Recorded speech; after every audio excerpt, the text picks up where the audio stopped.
بسم اللہ الرحمن الرحیم۔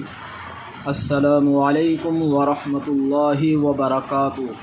الحمدللہ، آج ہمارا اردو زبان کا 30واں سبق شروع ہو رہا ہے۔ ایک گھوڑا اور سایہ۔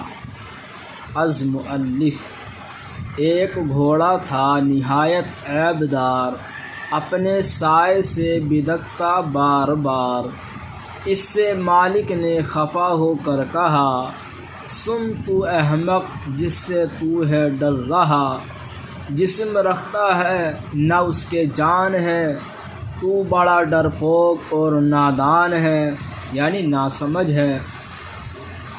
یوں دیا گھوڑے نے مالک کو جواب، سچ کہا یہ آپ نے لیکن جناب، آدمی سے بڑھ کے میں وہمی نہیں، انوہی باتوں کا جس کو ہے یقین، انوہی نہ ہونے والی۔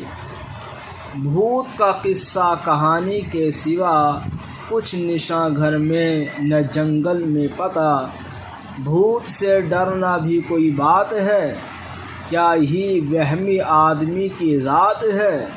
سایہ تو آنکھوں سے آتا ہے نظر، کیا عجب ہے جو ہوا مجھ پر اثر۔